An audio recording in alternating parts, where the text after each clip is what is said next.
आज जो मैं आपको बताने जा रहा हूँ वो कोई कहानी या किस्सा नहीं बल्कि हकीकत है जो उस देश की सच्ची घटना है जिसे कभी सोने की चिड़िया कहा जाता था। लेकिन ब्रिटिश सरकार सारा सोना भारत से लुटकर ले गए। लेकिन अभी भी भारत के कई हिस्सों में प्राचीन समय के लोगों के द्वारा गड़ा हुआ बहुत सा धन है जिसे वो चोरी हो जाने के डर से जमीन में गाड़ देते थे। और उनकी मौत के बाद वो सोना चांदी बस धरती के गर्भ में ही रह जाता है। ऐसा ही एक घटना आजकल यूपी के उन्नाव जिले के डंडिया खेड़ा गांव में हो रही है, जहां के एक साधु शोभन सरकार को वहां के राजा राम बख्श की आत्मा ने उनको जमीन में गड़ा 1000 टन सोने का रहस्य बताया, जो आज के सोने के रेट के हिसाब से इसकी कीमत आंके तो 29 खरब रुपये के लगभग बैठती है। कौन थे राजा राम बख्श? कहाँ से आया सोना? कैसे मौत हुई राजा की? आइए इन सारे पहलुओं पर प्रकाश डाले। इतिहासकार चंद्रकांत तिवारी के अनुसार क्रांतिकारी शूरवीर राजा ने सन 1857 की क्रांति के दौरान अंग्रेजों के छक्के छुड़ा दिए थे। वह कौन थे और कब से वह इस किले में रह रहे थे ये किसी को स्पष्ट मालूम नहीं है। यहाँ के इतिहासकारों की माने तो 2 जून 1857 की क्रांति में दिलेश्वर मंदिर में छिपे 12 अंग्रेज को जिंदा जला दिया था। इसमें जनरल डिलाफोर्स भी मौजूद थे। कहा जाता है कि राजा चंडिका देवी के बहुत बड़े भक्त थे। वह रोजाना सुबह मां चंडिका का दर्शन करने के बाद ही सिंहासन पर बैठते थे। लोगों के अनुसार राजा राव राम बख्श सिंह पूजा करने के बाद अपने गले में एक गेंदे के फूल की माला जरूर पहनते थे। यही वजह है कि जब अंग्रेज़ों को जिंदा जलाने की सजा के रूप में फांसी की सजा सुनाई गई और उनको फांसी पर लटकाई गई तो उन्हें कुछ नहीं हुआ।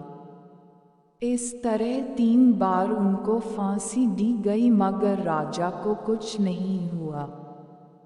तब राजा राव राम बख्श सिंह ने अपने गले में पड़े फूल की माला को उतार कर फेंका और गंगा से अपनी आगोश में लेने की प्रार्थना की। उसके बाद जब अंग्रेजों ने उनको फांसी पर लटकाया तब उनके प्राण शरीर से निकला था। ढोंडिया खेड़ा के बुजुर्गों का कहना है कि यह खजाना बड़ा तिलिस्मी है। 18 तारीख से सोने की खोज शुरू करने वाली एएसआई की स्टडी भी इस बात की तस्दीक करती है कि खजाने को हासिल करना बहुत टेढ़ा काम है। अध्ययन के अनुसार ढोंडिया खेड़ा के प्रतापी राजा राम बख्श के जिस किले में सोने का खजाना दबा होने की बात कही है, उस किले को तिलक चंडी राजपूत ने 17वीं शताब्दी के दौरान बनाया था।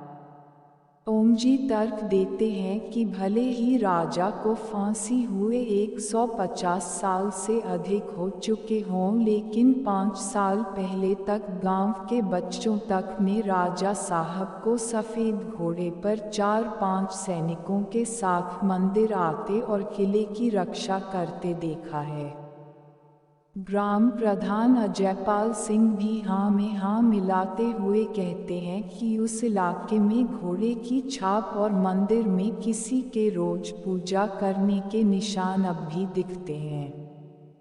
हालांकि ख्वाबों के खजानों का यह दावा अब भी विशेषज्ञों को हैरत में डाले है। ऐसा माना जाता है कि ताल्लुकदार ने पहले खजाना दबाया और फिर किले का निर्माण किया।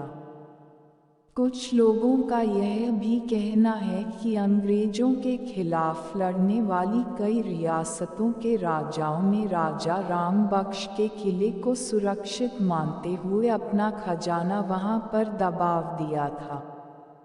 एएसआई व भूगर्भ वैज्ञानिकों की जांच के मुताबिक किले में 15 फुट नीचे खजाना मिलने की संभावना जताई जा रही है। इसमें दबे सोने की कीमत करीब 3 लाख करोड़ रुपये बताई जा रही है।